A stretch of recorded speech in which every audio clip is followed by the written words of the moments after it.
Subscribe now and press the bell icon. Never miss an update.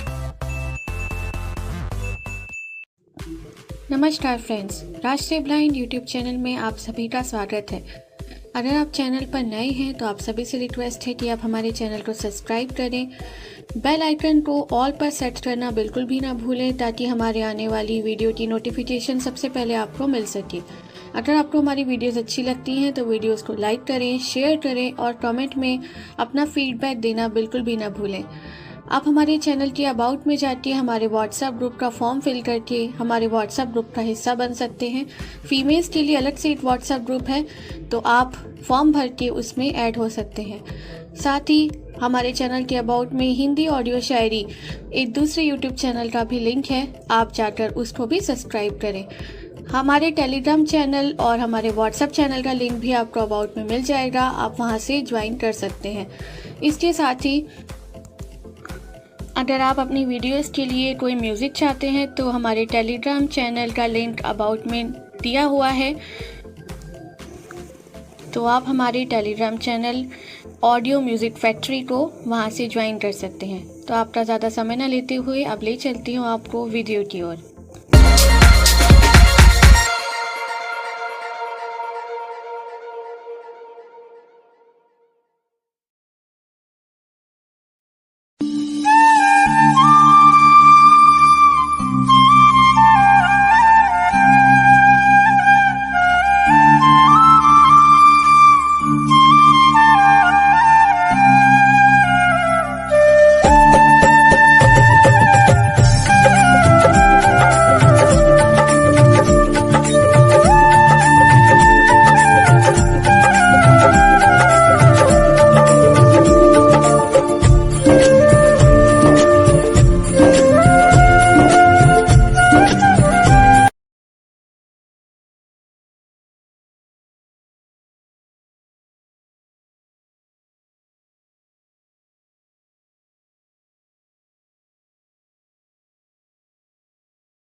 अनेक प्राकृतिक शोभा वाले दर्शनीय स्थल चित्रकूट पर्वत पर स्थित थे।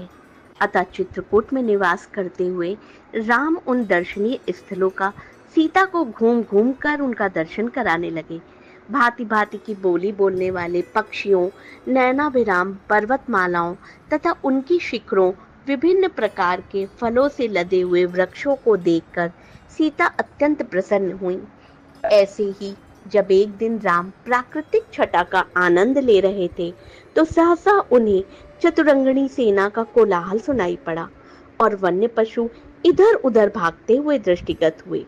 इस पर राम लक्ष्मण से बोले, हे सुमित्रा नंदन, ऐसा प्रतीत होता है इस वन प्रदेश में वन पशुओं के आखेट हेतु किसी राजा या राजकुमार का आगमन हुआ है। हे वीर, तुम जाकर इसका पता लगाओ। लक्ष्मण तत्काल एक ऊंचे साल वृक्ष पर चढ़ गए और इधर उधर दृष्टि दौड़ाने लगे।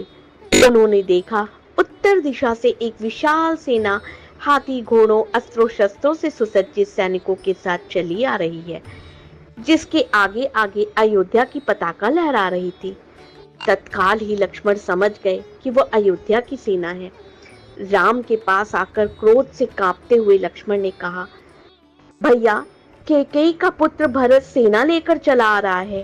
अवश्य वो वन में अकेला पाकर हम लोगों का वध कर देना चाहता है ताकि निष्कंटक होकर अयोध्या का राज कर सके।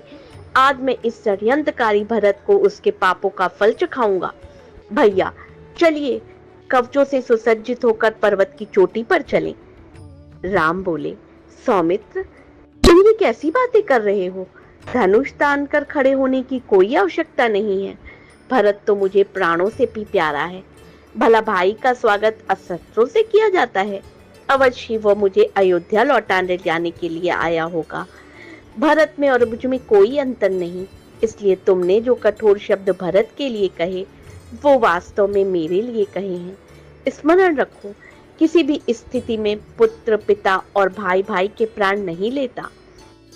राम के भर्त्सना भरे शब्दों को सुनकर लक्ष्मण बोले, हे प्रभु, सेना में पिताजी का श्वेत छत्र नहीं है, इसी कारण मुझे यह आशंका हुई थी, मुझे क्षमा करें। पर्वत के निकट अपनी सेना को छोड़कर भरत शत्रुघ्न की की कुटिया की ओर चले। उन्होंने देखा यज्ञ वेदी के पास मृगशाला पर जटाधारी राम वक्कल धारण किए बैठे हैं। वे दौड़कर रोते हुए राम के पास पहुंचे।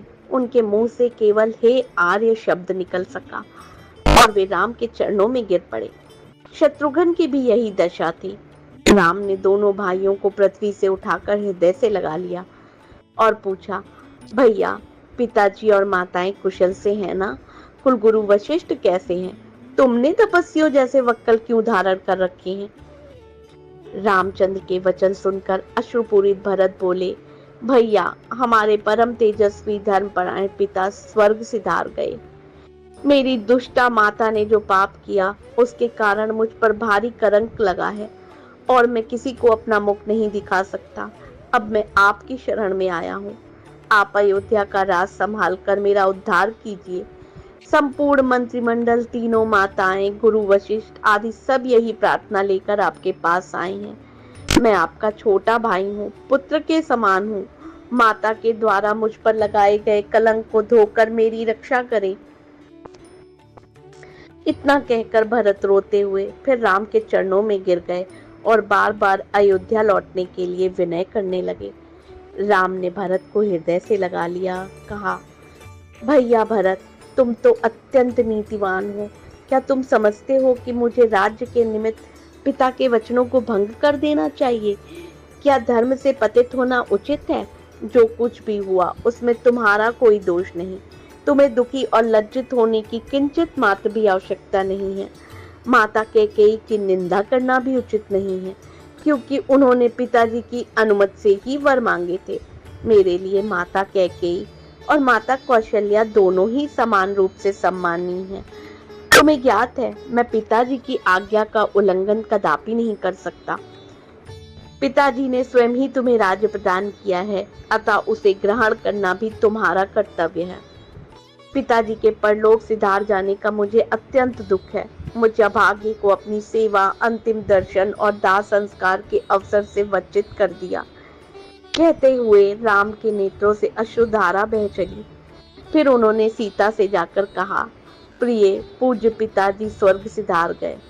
तत्पश्चात लक्ष्मण को संबोधित करते हुए बोले, भैया, अभी मुझे यह समाचार भरत से प्राप्त हुआ है कि हम पितृ विहीन हो गए हैं। इस सूचना को सुनते ही सीता और लक्ष्मण बिलक बिलक कर रो पड़े। इसके पश्चात राम ने प्रयास पूर्वक धैर्य धारण किया और सीता तथा लक्ष्मण के साथ मंदाकिनी के तट पर जाकर पिता को जलांजलि दी। वक्कल चीर धारण किया, हंगुदी के गूदे से पिंड बनाया और उस पिंड को कुशा पर रखकर उनका तर्पण किया। पिंडदान और स्नान आदि से निवृत्त होने के पश्चात वे अपनी कुटिया में लौटे और भाइयों को भुजाओं में भरकर रोने लगे। उनके आर्तनाद को सुनकर गुरु वशिष्ठ तथा सभी रानियां वहां आ पहुंची। विलाप करने में वो रानियां भी सम्मिलित हो गईं। फिर प्रयास पूर्वक धैर्य धारण करके राम, लक्ष्मण और सीता ने सब रानियों एवं गुरु वशिष्ठ के चरणों की वंदना की। कुछ समय पश्चात सभी रामचंद्र को घेर कर बैठ गए और महाराज दशरथ के विषय में चर्चा करने लगे। इस प्रकार वो रात्रि व्यतीत हो गई। प्रातःकाल संध्या उपासना आदि से निवृत्त होकर राजगुरु और मंत्रीगण को साथ लेकर भरत राम के पास आए और बोले, हे रघुकुल शिरोमणि, प्रतिज्ञाबद्ध होने के कारण पिता ने अयोध्या का राज मुझे प्रदान किया था। उस राज्य को अब मैं आपको समर्पित करता हूँ। कृपया कर आप इसे स्वीकार करें। राम ने कहा, भरत, मैं जानता हूँ पिता की मृत्यु और वीरे वनवास से तुम अत्यंत दुखी हो, किंतु विधि के विधान को भला कौन टाल सकता है? किसी को भी इसके लिए दोष देने की आवश्यकता नहीं है। संयोग के साथ वियोग का और जन्म के साथ मृत्यु का संबंध तो सदा से चला आया है। हमारे पिता सहस्त्रों यज्ञ, दान, तप आदि करने के पश्चात स्वर्ग सिधारे हैं, इसलिए उनके लिए शोक करना व्यर्थ है। तुम्हें पिता की आज्ञा मानकर अयोध्या का राज्य करना चाहिए और मुझे भी उनकी आज्ञा का पालन करते हुए वन में निवास करना चाहिए। ऐसा ना करने से मुझे और तुम्हें दोनों को ही नरक की यातना भुगतनी पड़ेगी। राम के ये तर्कपूर्ण वचन अकाट्य थे। इन वचनों को सुनकर भरत ने हाथ जोड़कर कहा, हे आर्य, इस दुर्घटना के समय मैं अपने नाना के घर पे था। मेरी माता की मूर्खता के कारण ये सारा अनिष्ट हुआ। मैं भी धर्माधर्म का कुछ ज्ञान रखता हूँ, इसलिए मैं आपके अधिकार का अपहरण कदापि नहीं कर सकता। आप क्षत्रिय हैं और क्षत्रिय धर्म जटा धारण करके तपस्वी बनना नहीं, प्रजा का पालन करना है। आपसे आयु, ज्ञान, विद्या आदि में छोटा होते हुए भी मैं सिंहासन पर कैसे बैठ सकता हूँ? इसलिए आपसे प्रार्थना करता हूँ, आप राज सिंहासन पर बैठ के मेरी माता को लोक निंदा और पिता को पाप से बचाइए, अन्यथा मुझे भी वन में रहने की अनुमति दीजिए। रामचंद्र ने पुनः भरत को समझाते हुए कहा, पिताजी ने तुम्हें राज्य प्रदान किया है और मुझे 14 वर्ष के लिए वनवास की आज्ञा दी है। जिस प्रकार मैं उनके वचनों पर श्रद्धा रखकर उनकी आज्ञा का पालन कर रहा हूँ, उसी प्रकार उनकी आज्ञा को अकाट्य मानकर अयोध्या पर शासन करो। उनके वचनों की यदि हम अवहेलना करेंगे तो उनकी आत्मा को क्लेश पहुंचेगा। तुम्हें राजकाज में समुचित सहायता देने के लिए शत्रुघ्न तुम्हारे साथ है ही। पिताजी को अपनी प्रतिज्ञा के ऋण से मुक्ति दिलाना हम चारों भाइयों का कर्तव्य है। रामचंद्र के वचनों को सुनकर अयोध्या के अत्यंत चतुर मंत्री जाबली ने कहा, हे रामचंद्र, सारे नाते मिथ्या हैं। संसार में कौन किसका बंधु है? जीव अकेला ही जन्म लेता है, अकेला ही नष्ट होता है। सत्य तो यह है, इस संसार में कोई किसी का संबंधी नहीं। संबंधों के माया जाल में फंसकर स्वयं को विनष्ट करना बुद्धिमानी नहीं है। आप पितृऋत की मिथ्या विचार को त्याग दें और राज्य को स्वीकार करें। स्वर्ग, नर्क, परलोक, कर्मों का फल सब काल्पनिक बातें हैं। जो प्रत्यक्ष है वही सत्य है। परलोक की मिथ्या कल्पना से स्वयं को कष्ट देना आपके लिए उचित नहीं है। जाबाली के इस प्रकार कहने पर राम बोले, मंत्रीवर, आपके ये नास्तिक विचार मेरे हित के लिए उचित नहीं है, वरंतु अहितकारी है। मैं सदाचार, सचरित्रता को अत्यधिक महत्व देता हूँ। यदि राजा ही सत्य के मार्ग से विचलित होगा तो प्रजा भी उसका ही अनुकरण करेगी और कुत्गामी हो जाएगी। मैं आपके इस अनुचित मंत्रणा को स्वीकार करने में असमर्थ हूँ। मुझे तो आश्चर्य के साथ दुख भी इस बात का है, परम आस्तिक धर्मपरायण पिताजी ने आप जैसे नास्तिक व्यक्ति को मंत्री पद कैसे प्रदान किया? राम के इन रोषपूर्ण वचनों को सुनकर जाबाली ने कहा, राघव, मैं नास्तिक नहीं हूँ। भरत के बार बार किए गए आग्रह को और आपके द्वारा अस्वीकार करने के कारण मैंने ऐसी बातें कही। मेरा उद्देश्य केवल आपको लौटा कर ले जाना है। आपको ले जाने के कारण मेरी मंद बुद्धि में इन बातों के अतिरिक्त कोई उपाय ही नहीं सूझा। किसी भी प्रकार से राम ने भरत की प्रार्थना को स्वीकार नहीं किया। विवश होकर भरत ने हाथ जोड़कर कहा, हे तात, मैंने अटल प्रतिज्ञा की है कि मैं आपके राज्य को ग्रहण नहीं करूंगा। यदि आप पिताजी की आज्ञा का पालन ही करना चाहते हैं तो अपने स्थान पर मुझे वन में रहने की अनुमति दीजिए। आपके बदले मेरे वन में रहने से भी पिता को माता के ऋण से मुक्ति मिल जाएगी। इन स्नेहपूर्ण वचनों को सुनकर राम मंत्रियों और पुरवासियों की ओर देखकर बोले, जो कुछ हो चुका है उसे ना मैं बदल सकता हूँ और ना भरत। वनवास की आज्ञा मुझे हुई है, न कि भरत को।